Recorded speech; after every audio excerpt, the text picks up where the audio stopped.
اعوذ باللہ من الفتن ما ظہر منہا وما بطن. تم اللہ سے دعا مانگو کہ اللہ ظاہری فتنے باطنی فتنے ان تمام فتنوں سے اللہ تو مجھے بچا لے.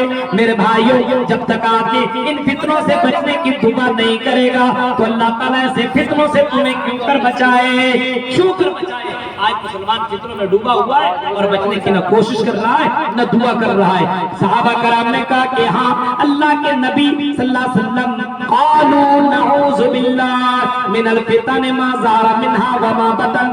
اے اللہ کے نبی ہم فتنوں سے بچنے کی دعا کریں گے. وہ صحابہ جن کو جنت کی سرٹیفکیٹ ملی تھی وہ صحابہ دعا مانگ رہے ہیں, اللہ کی پناہ چاہ رہے ہیں کہ اللہ مجھے فتنے سے بچا. لیکن یہ مسلمان جن کے لیے کوئی سرٹیفکیٹ جنت کی نہیں ہے آج فتنوں پہ فتنوں میں ڈوبا ہوا ہے. اور اگر اس فتنے سے بچنا ہے تو دوسرا کام کرنا ہے, عبادت کے اندر مشغول رہی. آج نوجوانوں کو دیکھیے عبادت تو ان کا موبائل ہی ہو گیا ہے, فری فائر میں اتنا ڈوبا ہوا ہے, اتنا لگا ہوا ہے, لگتا ہے پتہ نہیں یہ کتنی بڑی مصیبت ہے. نوجوان کو دیکھیے آج لگا ہوا 12 بجے رات تک, 1 بجے 2 بجے جب موقع ملا نماز کے وقت بھی لگا ہوا, کوئی فکر نہیں. اللہ کے نبی فرماتے ہیں العبادت فی الحرج کہجرۃ الیہ. اے میرے لوگ, اے میرے صحابہ, اس زمانے کے اندر اگر فتنوں کے زمانے میں لوگ عبادت کریں گے تو میری طرف ہجرت کرنا, جتنی عبادت اس کو اتنا ثواب اس کو ملے گا. آج جیسے ہجرت کوئی کرتا مدینہ کی طرف اپنے ایمان کو بچانے کے لیے گھر مکان چھوڑا سب کچھ چھوڑ کر کے ہجرت کرتا ہے, اس کا ثواب اتنا ہے کہ اللہ تعالیٰ اس کے گناہوں کو معاف کر دیتا ہے. اگر فتنے کے زمانے میں لوگ عبادت میں مشغول ہو گئے, لوگ نمازوں میں مشغول ہو گئے, لوگ قرآن کے تلاوت میں مشغول ہو گئے, فتنے سے بچ گئے, تو اللہ کے نبی صلی اللہ علیہ وسلم نے فرمایا ہجرت کا ثواب اس کو, ہجرت کا ثواب. اس زمانے کے اندر ایک بہت کام کی چیز ہے وہ میں بتا دیتا ہوں کہ اگر اس فتنے سے بچنا ہے, مال کا فتنہ ہو, عورت کا فتنہ ہو یا کوئی بھی فتنہ اور فتنوں سے بچنا ہے تو صبر, کنٹرول ہونا چاہیے, صبر کی ضرورت ہے. آج ہمارے یہاں صبر نہیں, بے صبرا ہو گیا. ہاں کہیں سے یہ پتا چل جائے کہ فری کا مال آیا ہوا ہے, مل رہا ہے, کھانا کوئی بانٹ رہا ہے, یہ نہیں دیکھے گا کہ حلال کا ہے کہ حرام کا, لے کر کے پہنچ گیا. ہمیں بھی ہاں کوئی نیتا پہنچ جائے 500 لے کر کے مجھے کون ووٹ دے گا, یہ 500 لے لے, کبھی انکار نہیں کرے گا مجھے 500 نہیں چاہیے, 2 کو ووٹ دو یا نہ دو, لیکن وہ حرام کا پیسہ لے لے گا. میرے بھائی کا یہ حال صبر نہیں آج ہماری زندگی کے اندر. وبشر الصابرین, فرمایا صبر کرنے والوں کے لیے جنت ہے, جنت. صبر اپنی زندگی کے اندر پیدا کرو. میرے بھائیوں صبر یہ بھی ہے کہ تمہاری دکان تمہیں روکتی ہے کہ ابھی نماز پڑھنے کے لیے مت جاؤ, ابھی تم کما لو گے, ابھی تمہارے پاس گراہک آئیں گے, تم بہت زیادہ پیسہ کما لو گے. صبر یہ ہے دکان بند کرو, مسجد میں پہنچ نماز ادا کر کے بھی صبر ہے. صبر یہ بھی ہے بیوی تمہیں اپنے باہوں میں بلائے, آذان کی آواز ہو جائے, بیوی کو چھوڑ دو, مکان کو چھوڑ دو, بچوں کو چھوڑ دو, مسجدوں میں پہنچ جاؤ, یہ بھی صبر ہے. ابھی ٹھنڈی کا مہینہ شروع ہونے والا ہے, وضو بنانے میں پریشانی ہوگی, نہانے میں پریشانی ہوگی, رات میں میاں بیوی ہے, صبح کے وقت فجر میں کیسے نہایا جائے, ارے نہا کر کے نماز کیسے پڑھے جائے. اب ایسے وقت میں کیا کریں, اللہ کے نبی فرماتے ہیں فجر کے وقت نہا دھو کر کے, پاک ہو کر کے, وضو بنا کر کے مسجد میں پہنچتا ہے تو سمجھ لے اس نے بہت بڑا صبر کیا ہے, بہت بڑا صابر آدمی ہے. اور ایسے لوگوں کے لیے جنت ہے. وبشر الصابرین, ایسے لوگوں کے لیے جنت کی خوشخبری ہے. اللہ کے نبی نے صلی اللہ علیہ وسلم نے فرمایا ان من ورائکم زمان الصبر, ایک زمانہ ایسا آئے گا اگر اس زمانے کے اندر آپ صبر کر لے, کنٹرول پاور اپنے اندر داخل کر لے. کنٹرول پاور جانتے ہیں یہ چیز ہے, معلوم ہے یہاں پہ یہ چیز ہو رہا ہے, یہ اسلام کے خلاف ہم نہیں جائیں گے. دل ہے ارے چلو نا یار, چلو نا, لیکن آپ نہ جائے, اپنے آپ کو روک لے گی, صبر نہیں جائیں گے وہاں. ابھی آرکسٹرا ہو, کہیں پہ کوئی لڑکی ڈانس کرنے والی ہو, بتائیے آپ کے گاؤں کے کتنے لوگ رکیں گے؟ نوجوان کتنے رکیں گے؟ کوئی لڑکی ڈانس کرنے والی آ جائے پہنچ جائے، ایسے موقع پہ صبر کرنا۔ اللہ کے نبی صلی اللہ علیہ وسلم نے فرمایا بالمتمسک فیہ اجر 50 شہیدا منکم، بخاری کے الفاظ ہیں، نبی اکرم نے فرمایا اے میرے صحابہ، ایسے دور کے اندر اگر کوئی آدمی صبر کر لے، پیسہ دکھ رہا ہے یہاں شادی کروں گا تو مجھے 2 لاکھ ملیں گے، لیکن میں پیسے میں نہیں جاؤں گا، مجھے اچھی لڑکی چاہیے، دیندار لڑکی چاہیے، غریب گھر ہو تو کیا ہوا، مجھے پیسہ نہیں چاہیے، صبر کر لیا، وہاں گیا، ارے میں وہاں سے اگر میں نے پیسہ اٹھایا تو مجھے اتنے پروفٹ مل جائیں گے، مجھے اتنے پیسے ہو جائیں گے، مجھے اتنے پیسے ہو جائیں گے، کون دیکھنے والا ہے، چلو جا کر کے حرام خوری کر لیتے ہیں، جوا کھیل لیتے ہیں، ایک دن میں لاکھ پتی بنچک کر سکتا ہو، لاکھ پتی اور لاکھ روپیہ میرے یہاں جمع ہو سکتا ہے، لیکن صبر کرتا ہے، حلال کمائی کماتا ہے۔ فرمایا امام کائنات من ورائکم زمان و صبر للمتمسک فیہ اجر 50 شہیدا منکم، تم میں سے جو شہید ہے 50 شہیدوں کا ثواب اس کو ملے گا، جو فتنے کے دور میں صبر کرے گا۔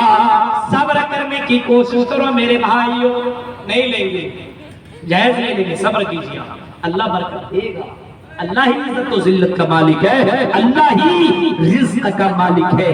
میرے بھائیوں صبر کا پاور اپنے اندر پیدا کرنے کی کوشش کیجیے، صبر کا۔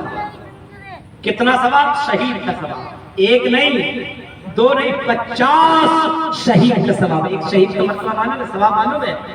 ایک شہید کا ثواب یہ ہے، اللہ کے نبی فرماتے ہیں ایک شہید کا ثواب یہ جیسے اس کے جسم سے خون زمین کے اوپر گرتا ہے، اللہ تعالیٰ اس کے گناہوں کو معاف کر دیتا ہے۔ اے میرے بندے، میں نے تمہارے خون کو زمین کے اوپر گرنے سے پہلے میں نے تمہیں بخش دیا، میں نے تمہیں معاف کر دیا۔ یہ پہلا اللہ تبارک و تعالیٰ اس کو بخشش کا پروانہ دے دیتا ہے، اور دوسرا جو انعام اس شہید کو ملتا ہے وہ یہ کہ اس کو عذاب قبر سے محفوظ کر دیا جاتا ہے۔ تیسرا انعام یہ ملتا ہے کہ وہ قیامت کے ہولناکیوں سے محفوظ رہتا ہے۔ چوتھا انعام اس شہید کو یہ ملتا ہے کہ قیامت کے دن جب میدان محشر میں نفسی کا عالم ہوگا، اس وقت ایک شہید 70 لوگوں کی بخشش اور فرمائش کر سکتا ہے، معافی کے معاملے میں اللہ اس کو معاف کر دے، اس کو معاف کر دے، اس کو معاف کو کر دے۔ 70 لوگوں کو وہ بخشوا سکتا ہے جو توحید والے ہوں گے۔ یہ موت ایک شہید کا یہ مرتبہ بتایا گیا ہے، اور اس کے لیے اس کا جنت تک دکھا دیا جاتا ہے ٹھکانہ کنفرم۔ میرے بھائیو ایک شہید کا مرتبہ ہے۔ اس فتنے کے دور میں اگر آپ نے کنٹرول کر لیا، وقت پہ نماز کی پابندی کر لی، حلال و حرام کی آپ نے تمیز کر لی، عورتوں کے فتنے سے اپنے آپ کو بچا لیا۔ آپ کے بغل میں بھی فتنہ ہے، ایک بہت خوبصورت لڑکی ہے اور دعوت زنا تمہیں دے رہی ہے، تیری بیوی خوبصورت نہیں ہے لیکن بغل والی بہت خوبصورت ہے، اب دعوت زنا تمہیں دے رہی ہے، اور تم اپنی زبان سے اگر کہہ دو انی اخاف اللہ، میں اللہ سے ڈرتا ہوں، میں یہ کام نہیں کر سکتا ہوں، اپنے آپ میں اگر وہ صبر کر لے تو میرے بھائیو اس فتنے کے دور کے اندر اس کو 50 شہید کا ثواب ملے گا، 50 شہید کا درجہ ملے گا۔ اس فتنے کے دور میں اپنے آپ کو بچانے کی کوشش کرو میرے بھائیوں، اور ضرورت اس بات کی ہے اگر فتنے سے بچنا ہے تو علماء کی عزت کیجئے، علماء کی قدر کیجئے، علماء کے کانٹیکٹ میں رہیے، علماء سے دین پوچھنے کی کوشش کیجئے کہ مولوی صاحب یہ کام کر رہا ہوں، یہ حلال ہے کہ حرام ہے، یہاں شادی کر رہا ہوں مولوی صاحب یہ ذرا آپ دیکھ لیجئے یہ صحیح ہوگا کہ غلط ہوگا، یہ وہاں پہ ہم کو مال مل رہا ہے، یہاں پہ یہ لڑکی ہے۔ آپ علماء سے ملنے کی کوشش کیجئے اور اپنے زندگی کو خوبصورت بنائیے۔ زندگی کی کوئی گارنٹی نہیں ہے۔ جب نبی اکرم کی ہستی جو دنیا کے اندر سب سے بڑی ہستی تھی، وہ ہستی جب دنیا سے جا سکتی ہے، جب اس کی قبر مدینہ منورہ کے اندر موجود ہے، اور آپ جائیے مدینہ کے اندر مسجد نبوی سے متصل جائیے باب السلام کے اندر جیسے جیسے داخل ہوئے نبی اکرم کی قبر آپ کو ملے گی، محمد رسول اللہ کی قبر نظر آئے گی۔ اس قبر کو دیکھ لینے کے بعد آئے رحمت نظر کے لوگوں، کیا تم نے سوچا یہ بلڈنگ تمہاری زندگی میں ہمیشہ رہنے والی ہے؟ کیا تم اس بلڈنگ میں ہمیشہ رہو گے؟ نہیں، بالکل نہیں۔ اسی وجہ سے اللہ کے نبی صلی اللہ علیہ وسلم اکثر فرمایا کرتے تھے مجھے مالی والی دنیا، مال اور دنیا سے مجھے کیا مطلب ہے؟ مال کے چکر میں مجھے پڑھنے کی ضرورت نہیں ہے۔ اگر نبی اکرم دولت کے چکر میں پڑھتے اور پہاڑ کو بھی اللہ تعالیٰ سے دعا کر دیتے کہ اللہ پہاڑ کو سونا بنا دے، تو اللہ پہاڑ کو بھی سونا بنا دیتا۔ نبی اکرم کو معلوم تھا یہ بہت بڑا فتنہ ہے، اس فتنے کے اندر پڑھ کر کے میں اللہ کو بھول سکتا ہوں، لیکن اللہ کے نبی نے دولت کی فرمائش نہیں کی، بلکہ اللہ کے نبی صلی اللہ علیہ وسلم نے اگر فرمائش کی مانگا تو جنت مانگا۔ میرے بھائیوں، ضرورت اس بات کی ہے جب تک ہم دنیا کے اندر رہیں ان فتنوں سے خود بچیں، اپنی اولاد کو بچائیں، اپنے سماج کو بچائیں، اپنے گھر والوں کو بچائیں۔ یہ دولت کا بہت بڑا فتنہ ہے، یہ عورت کا فتنہ بہت بڑا فتنہ ہے، یہ جہیز کا فتنہ ہے، یہ حرام خوری کا فتنہ ہے، یہ جوا کا فتنہ ہے۔ ان فتنوں سے بچنے کی کوشش کرو اور اپنے سماج کے اندر انقلاب پیدا کیجئے۔ نوجوانوں نے یہ پروگرام رچایا ہے، نوجوانوں سے مجھے اپیل ہے، گزارش ہے، نوجوانوں مثالی نوجوان ملو۔ لڑکیاں آئی، خوبصورت سی لڑکیاں نوجوانوں کے پاس، نوجوانوں نے انکار کر دیا، نہیں میں تمہیں ٹچ نہیں کر سکتا، میں تیرے ساتھ کچھ نہیں کر سکتا ہوں، میں اللہ سے ڈرتا ہوں۔ اور اللہ کے خوف کی وجہ سے ان لوگوں نے زنا سے اپنے آپ کو پاک رکھا اور حرام چیزوں سے اپنے آپ کو پاک رکھا۔ میرے بھائیوں، ضرورت اس بات کی ہے کہ جب تک ہم دنیا کے اندر زندہ رہیں ان فتنوں سے خود بچیں، اپنے گھر والے کو بچائیں، اپنے سماج والے کو بچائیں، اور اللہ تعالیٰ سے دعا مانگتے رہیں اعوذ باللہ من الفتن ما ظہر منها وما بطن۔ یہ دعا بھی اللہ تبارک و تعالیٰ سے مانگتے رہے۔ میرے بھائیوں، جن لوگوں نے یہ پروگرام رچایا یہاں کے گاؤں والے کو میں مبارکباد دینا چاہتا ہوں۔ اچھا ہے، یہ پوری رات بھر کا پروگرام صحیح بھی نہیں ہے میری نظر میں، 12 ساڑھے 12 بجے تک کافی ہے۔ اس وقت سوئیے، فجر کی نماز اٹھ کر کے پڑھیے اور کام میں آپ لگ جائیے۔ نماز تقریر سن کر کے آپ جنت میں نہیں جائیں گے، یاد رکھیے میرے بھائیوں، تقریر سن لینے کے بعد اگر عمل نہ کیا تو آپ کو ڈبل گناہ ملے گا، ڈبل گناہ میرے بھائیوں، 2 گناہ آپ کو سزا دی جائے گی، 2 ڈبل گناہ آپ کو ملے گا اور ڈبل سزا دی جائے گی، کیونکہ آپ نے جان لینے کے بعد آپ نے یہ غلط کام کیا ہے۔